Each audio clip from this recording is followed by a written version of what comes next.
We started out this morning talking about the idea or the fact that when we think in pictures.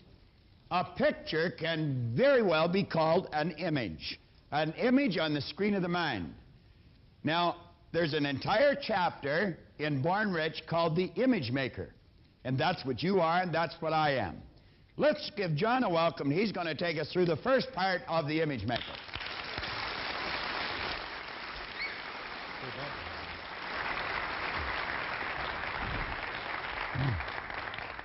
Are we ready? Yes. How do you feel? Wonderful.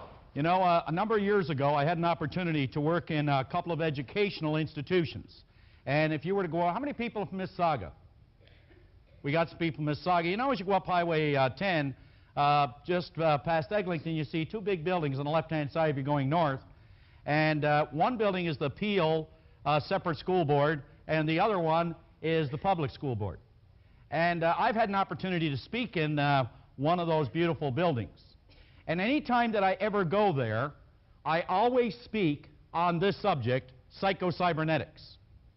And one of the reasons I speak on it, because really, I think it's the bottom line in not just selling, but in living, period.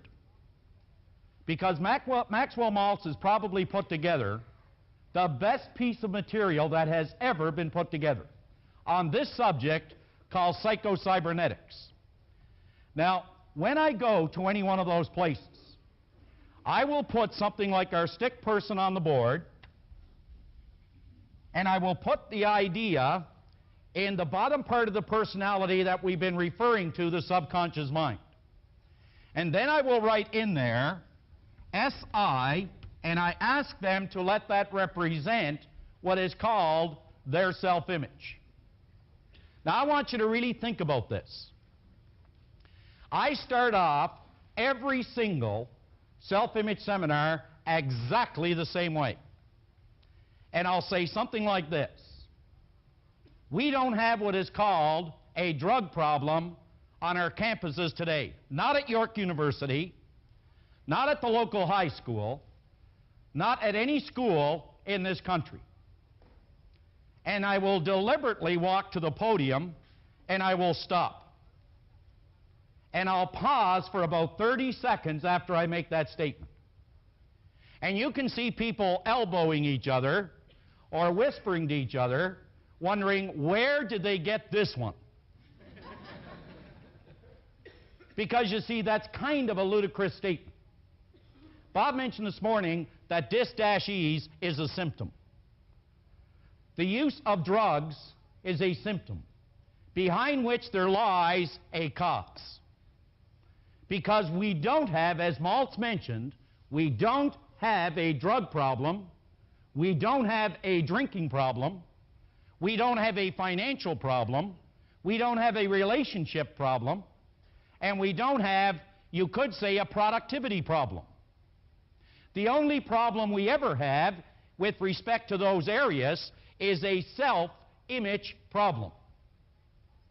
Now put your thinking cap on and examine this idea. I started off this morning and I said this. You can take anything that I'm going to say, or Bob, and you can reject it. You can do that. Or you can take the information and you can accept it. You can do that. Or you can just neglect it. And I said, don't accept, don't reject, and don't neglect what you hear. But I mentioned that only a fool would not take an idea. Kick that idea around to see if it would change, alter, and or improve the end result for a happier, healthier, more productive life. You see, if there was one thing that I ever wanted to get across to my kids or to you, is that our self-image, it sets the boundaries of performance in your life and in mine.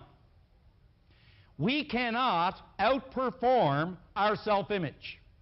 We will never do it. Whether it's weight, and Bob will go over this in detail, whether it's income, whether it's relationships, no matter what it happens to be, our image is the governor that sets the boundaries of performance in each and every area of our life. Our image. Now think about this. I want you to imagine for a moment, I want you to go way back to when Socrates was teaching. Now Socrates taught much, but he wrote very little. Plato took what he learned from Socrates and he put it into words, and we were all the benefactors of the work of Socrates. So Socrates decided that he was going to try to use an analogy to teach people something about this governor, about this concept, about this belief system, this idea, this image of self, and how it controls all the performance in each person's life. And this is the way he was able to do it. He said, I want you to imagine all these prisoners in an underground den. He said they have been there since birth, and they're all lined up beside one another. He said they're chained at the neck, they're chained at the feet, and they're chained at the hands to one another, and they all stand in an even line. They can sit, they can stand, they can turn their head each way, they can take a step this way and a step that way, but that is the extent of it. Which is symbolic to mean that many of us stand on what is called this 50-yard line of life, afraid to go for the goal because we might miss. We don't want to go too far back because we might fail. We don't seem to understand that it's got something to do with the concept or the image we hold of us. He said, now, I want you to imagine that they have never ever laid eyes on human life because the cave is dark, they cannot see one another. Now, he said, in front of all of them, there is a big wall from which shadows are moving back and forth. And he said, from these shadows, there are voices coming as though they're coming right from the shadows directly to the prisoners in this underground den. Are you with me?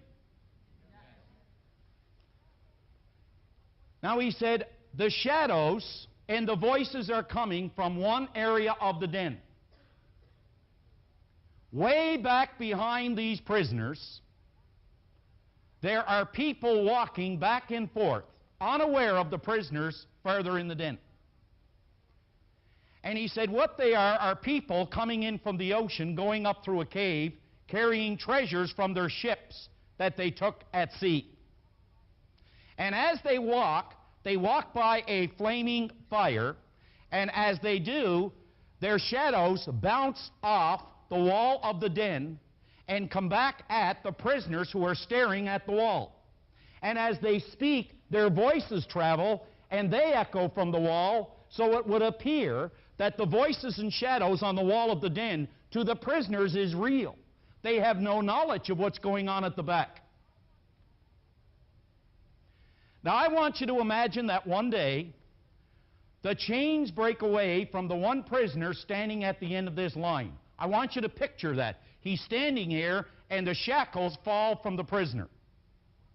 As they fall from him, he looks and he sees a light coming down from the surface of the den, coming out in the shape of an elbow directly in the area he is looking.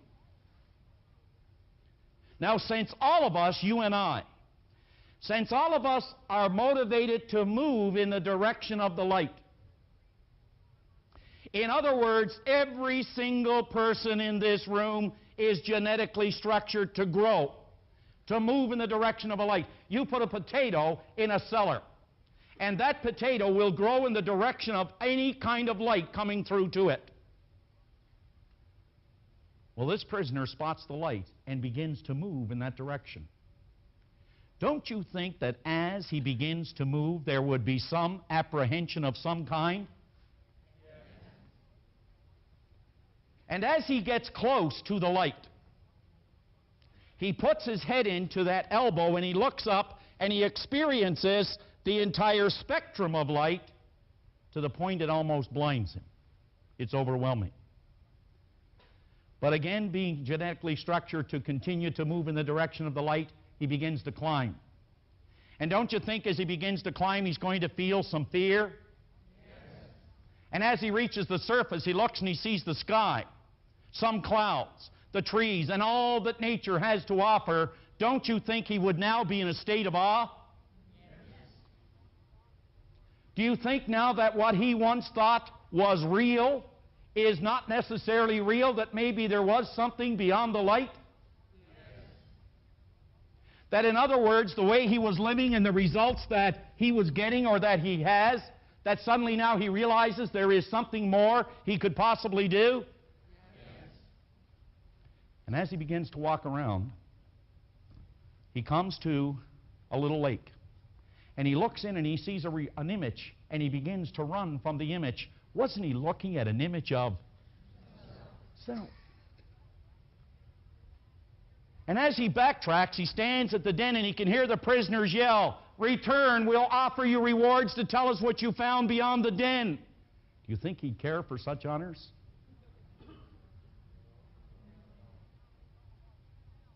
And if he did go down and tell them what he found, do you think they would believe him?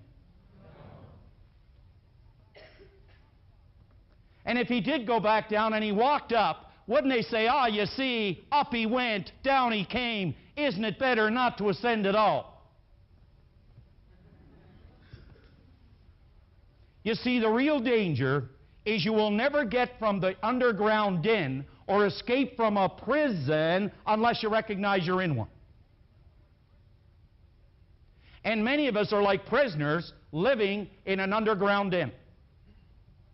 And the moment that we begin to attempt to even see ourselves as we would rather, or as we could, or as we want to be, keep in mind we are forever going to be pulled, grabbed, held onto as a hostage by the prisoners in the underground den. By the prisoners in an underground den. Something quickly that I had on here and it's disappeared. Way over in Africa, they take a little beast when it's brand new. It's called an elephant. And they take this little elephant, they put a chain around its leg. And they take this 3-foot chain and they put it on a little stake and they put it in the ground. And you know, for days and days, this little guy, he begins to pull and pull against the stake and chain, but he's too weak at that time to dislodge it. He tries and he tries and he tries for days and days and days, but soon he gives up because he's too weak to pull the chain. Do you know, folks, years and years later, when this beast is fully grown, capable of pulling loaded railway cars, capable of pulling 10 times its own weight, at the end of a working day, they will take him, put the chain around his ankle, put it on that little 3-foot chain onto the stake in the ground. Something that he could pull out at a moment's notice. But he continues to hang on to that chain. He will not move. The only thing that might move the elephant is fire. He will actually stay until he starves to death. What is really holding the elephant? Conditioning? Well, you see, an elephant doesn't have a self-image. But here's the most interesting thing you can learn from what Bob is going to take you through. There isn't a person in this room that was born with a self-image. I think that in that book, one of the, I guess you could say, the greatest point of awareness, that when I read this, was one thing, that I wasn't born with a self-image. But nobody that I've ever met can explain how to alter it like Proctor can. Well, like Proctor can. So at the very top of this page, which is page 21, the ideas contained in this chapter could very well be the breakthrough for you, because image making, once we get a firm grip on it, is a truly dynamic idea. Now, believe me, I want to emphasize this. I don't know any one lesson or any half hour or 20 minutes that can alter or effectively alter your life like the one that you're going to experience right now. I want to suggest right at this moment that you'll listen to the cassette and read the chapter over a few times. I would suggest that anybody who would just take this one tape from this chapter and take the book, and if they just exercised it for an entire month, things would never be the same again. What is it Goethe, the great German philosopher, said time and time again? He said, before we can do something or anything, we must first be something. You see, the great conflict is in what you want to be versus what you want to, what you are versus what you want to be. As you are is not how you must remain. What you want to become, that's what we're working on. So before we can do something, we must first be something. Most people live and die and never fully understand the power of image making. Understand that we are relating this idea to money in this particular chapter and to other areas, as you'll see when we get into it. But I want you to know that once you fully understand the image-making concept, you can effectively use it for whatever good that you desire. For whatever good that you desire. You know, the change in relationships alone will absolutely stagger you. Will absolutely stagger you. The way you feel about you, the insensitive comments that you may get. You know, they'll hit you, and they'll just rebound off you like water off a fish, because you'll have an understanding now that you're in control. Not the comment, not the person that's making it. You'll be in control. It says the knowledge of image making eliminates competition from your life. Think about this. Professionals create, amateurs compete. Professionals create, amateurs compete. The whole idea here is a simple one. In conflict, you have two choices. You have a choice to defend yourself, or you have a choice to learn in the conflict. If you make the choice to defend yourself, you're going to try to protect yourself. If you protect yourself, you're going to blame someone. And if you blame someone, you're going to miss all the joy that could be yours. But if you take the attitude to learn, you're going to make it. One last statement, and then I want to bring Bob back on. The Spanish distiller at the bottom of the page, just draw a circle around it, because you see you're either a prisoner in the underground den or you're on the surface enjoying all the greatness, all the goodness, and all the joy that is your birthright. The good life then is expensive.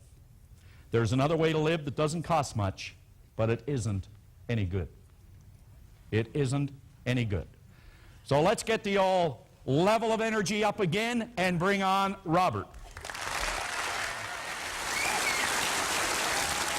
I got it.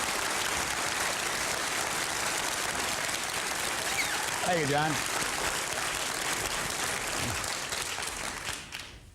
On page 22 in your action planner, I want to suggest that you take the chapter on the image maker and read it over a couple of times. Not once, read it over 2 or 3 times. I have found that as we read things over, they start to take on a different meaning. I read somewhere in a book where it said, when you read a good book through the second time, you don't see something in it you didn't see before. You see something in yourself that wasn't there before. So as we go through this chapter a couple of times, we'll start to relate to it a little different.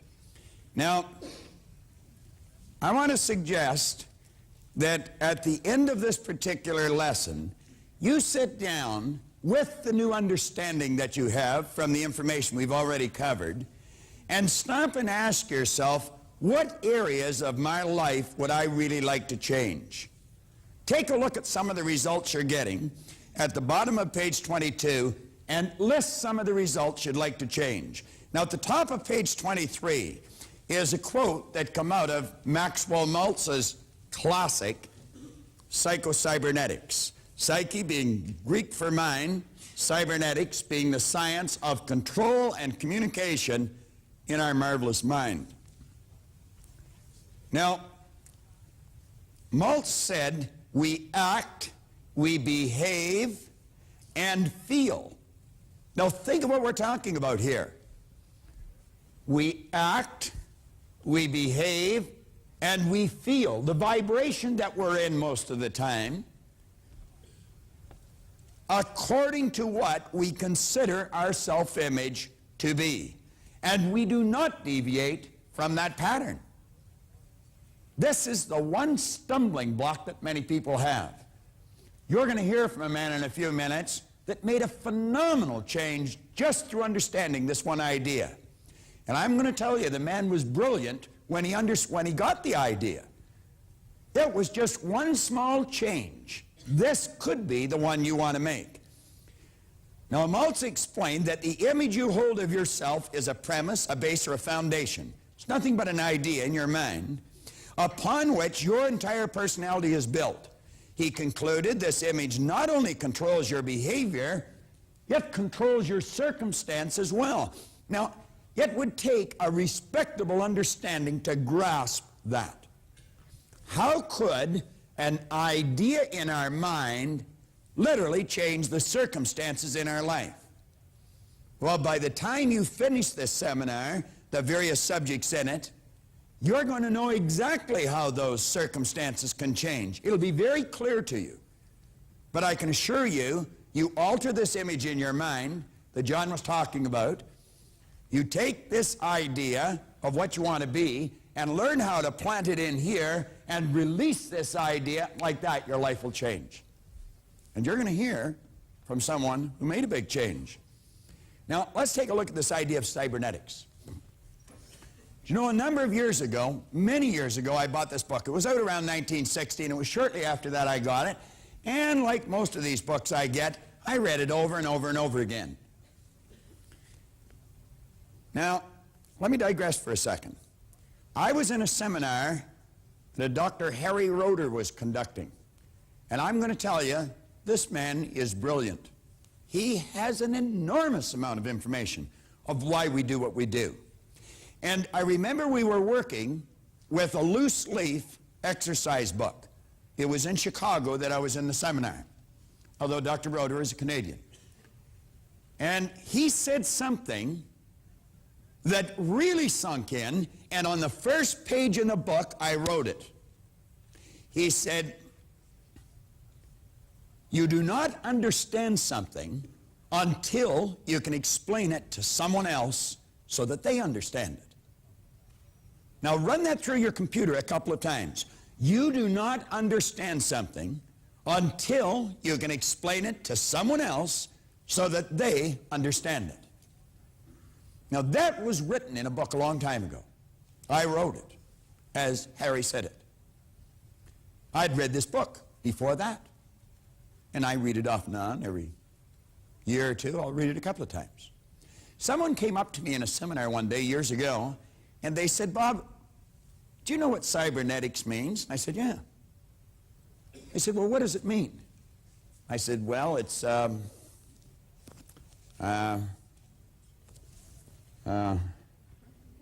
all I could see was the front page of that book where Dr. Roeder said, you do not understand something until you can explain it to someone else so that they understand. And I didn't know how to explain it. Now, this chapter, or this paragraph on page 23 is right out of this book. I went and got the book out again, and I started to study it. And I got some other books on cybernetics, some real heavy stuff, and I started to study it. Now, let's read it. Cybernetics is a science of control and communication in the animal and in some machines. It is based on the fact that both biological organisms and some machines have sensors that measure deviation from a set goal. These sensors signal feedback into a coordinating mechanism, your nervous system, which corrects the output or the behavior of those same organisms or machines. Now, if you're reading a page and you go spinning past that paragraph, I think you'll have to admit it'd be pretty easy not to understand what you've just read. Now, you just read, in fact, I read it to you and you probably followed me. You might ask yourself, could you really explain that to someone? Well, I obviously couldn't. That's why it's so essential that we listen to this over and over again. A couple of us were talking at the break, and this gentleman just come back. He came back, he'd just been through the seminar, he came back through it again. And he says, it's so much different. And I said, every time you go through it, it's different. I said, that's because you're operating with a higher awareness, and you'll see things you weren't able to see before. Now, turn over onto page 24. This page could be worth its weight in gold along with the other two pages. Let's let this circle that you see at the top of the page, you're at the top of page 24, let that represent a thermostat in your home. And we take this thermostat and we set the dial to control the room temperature at 72 degrees. That is the set goal. Now, what they say? It says it has a sensor in it to measure deviation from a set goal. It signals this deviation into a coordinating mechanism which then corrects the output. Let's suppose the room temperature is at 72 degrees. Someone leaves the front door open and it's cold. You're in the northern part of North America and the temperature drops quickly to 68 degrees. The sensor in the thermostat picks up that deviation. It sends a message through the electrical system in the house to the furnace. The fire's turned on, the fan's turned on, until that room temperature is brought back under control again at 72, then it cuts out. Let's look at it in another machine. We'll say this is an airplane.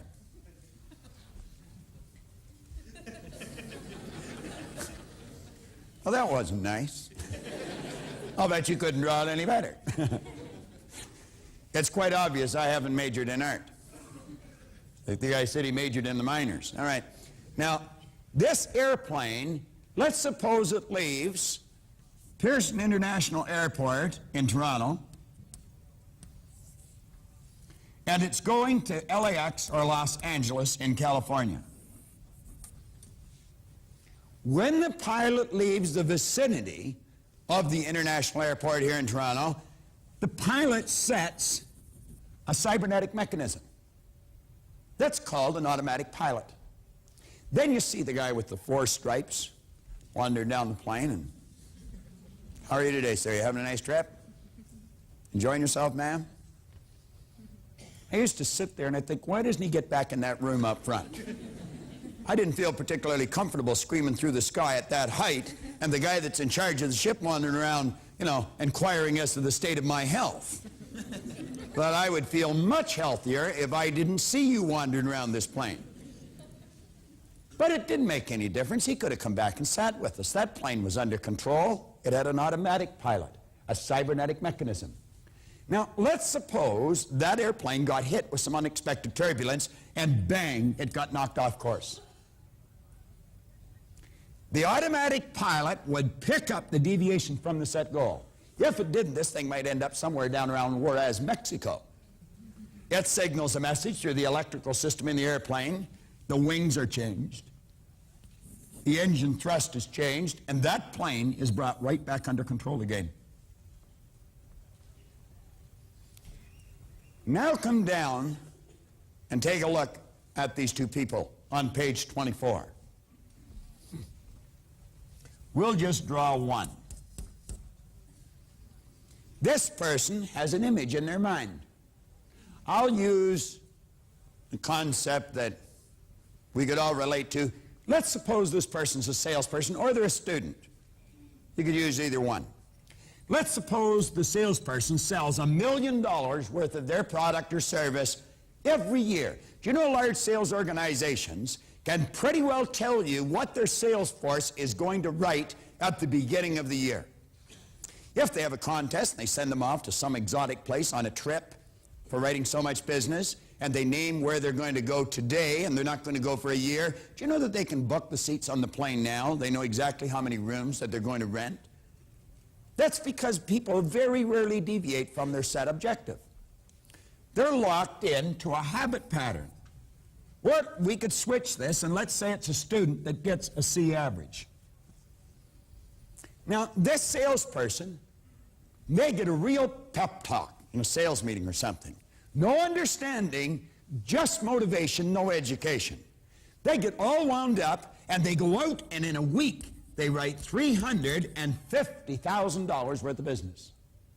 Their self-image picks up the deviation from the set goal, sends it into a coordinating mechanism, the nervous system.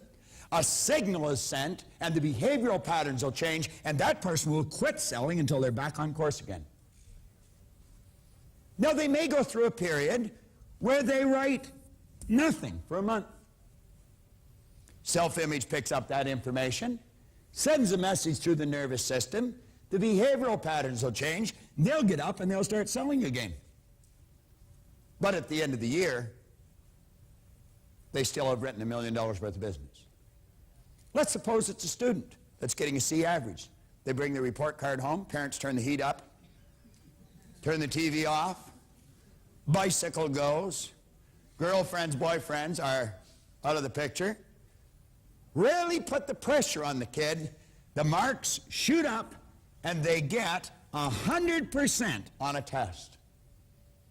Self-image picks up that information, sends a message to the nervous system, the behavioral patterns will change, and pretty soon that child's back on course again.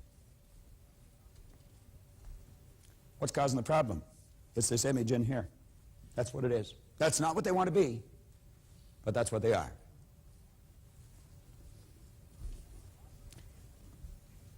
At the bottom of the page, that drawing. On page 25,